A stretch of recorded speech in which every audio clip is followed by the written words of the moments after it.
नई यात्रा के साथ आगे बढ़ रहा है और ये यात्रा इसी प्रकार से बनी रही। 2027 आते आते भारत दुनिया की तीसरी बड़ी अर्थव्यवस्था के रूप में स्थापित होगा। एक तरफ भारत की शानदार यात्रा और दूसरी तरफ पाकिस्तान अपनी नकारात्मक सोच के नाते, अपनी विध्वंसात्मक सोच के नाते भूखमरी और दरिद्रता की एक नई कहानी रचता हुआ दिखाई दे रहा है। और भाइयों बहनों, कोई कारण नहीं, आने वाले समय में अपने इन्हीं कृत्यों के नाते पाकिस्तान भी वैसे ही ठंडा न हो जाए जैसे यहां के माफिया ठंडे हो गए हैं।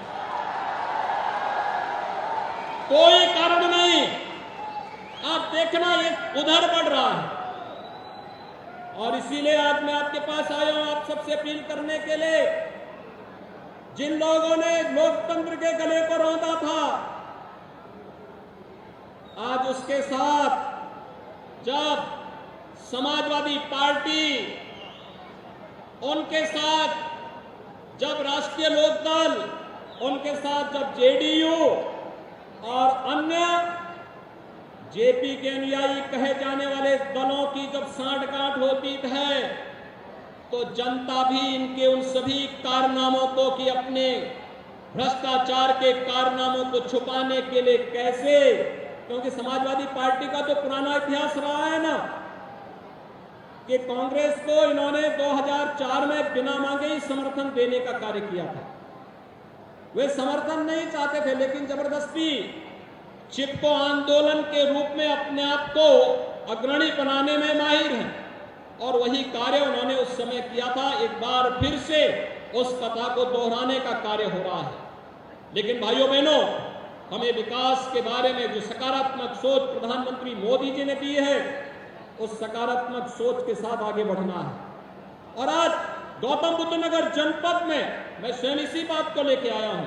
विगत 6 वर्ष में यहां के परसेप्शन को बदला है। यहां पे बड़े बड़े कार्य, इंफ्रास्ट्रक्चर के बड़े बड़े कार्य हो रहे हैं, निवेश आ रहा है और गौतम बुद्ध नगर जनपद एक बार फिर से नोएडा, ग्रेटर नोएडा, यमुना अथॉरिटी के माध्यम से अपनी आभा को देश के अंदर और वैश्विक मंच पर फिर से वो छाता हुआ दिखाई दे रहा है। एक नए भारत के नए उत्तर प्रदेश के रूप में इस जनपद ने उत्तर प्रदेश को एक नई पहचान विगत 6 वर्ष के अंदर देने का कार्य किया है। यहां पर एशिया का सबसे बड़ा एयरपोर्ट जेवर में बन रहा है। भाइयों बहनों, 6 वर्ष पहले जेवर की क्या स्थिति थी, क्या स्थिति थी? और इस वर्ष के अंत में हम जेवर में फर्स्ट फेज का कार्य संपन्न कर चुके होंगे।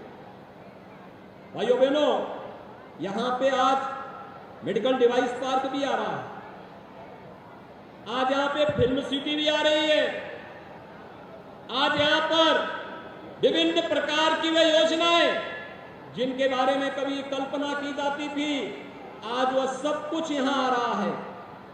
लेकिन मैं धन्यवाद दूंगा जेवर एयरपोर्ट में जिन किसानों ने जमीन दी थी, सचमुच उनका अभिनंदन करता हूं। मैंने यहीं पे आकर के उनसे उस समय संवाद किया था और मैंने अनुरोध किया था कि आपका समय निकल चुका है, लेकिन आने वाली पीढ़ी के भविष्य के बारे में सोचिए। हमें कैसा विकास चाहिए?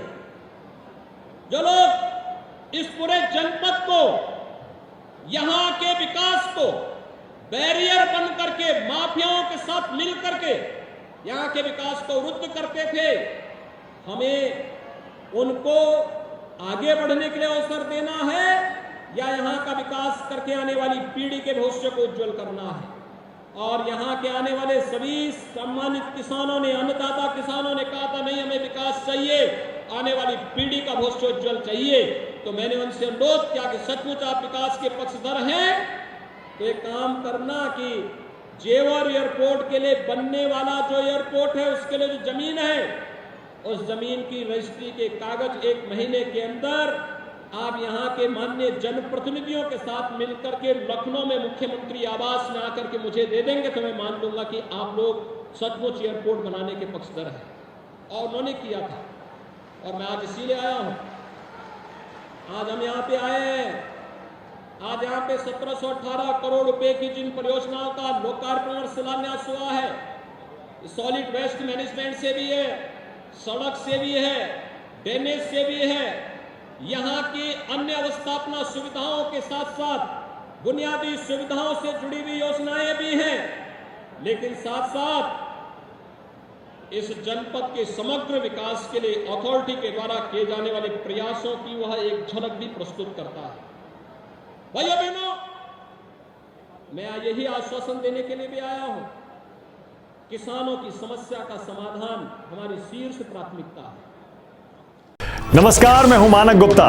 अगर आपको हमारा ये वीडियो पसंद आया हो तो इसे लाइक और शेयर जरूर करें, और हां, हमें सब्सक्राइब और फॉलो करना ना भूलें ताकि आप देश और दुनिया की कोई खबर मिस ना करें। तो जुड़े रहिए हमारे साथ और देखते रहिए न्यूज़ 24।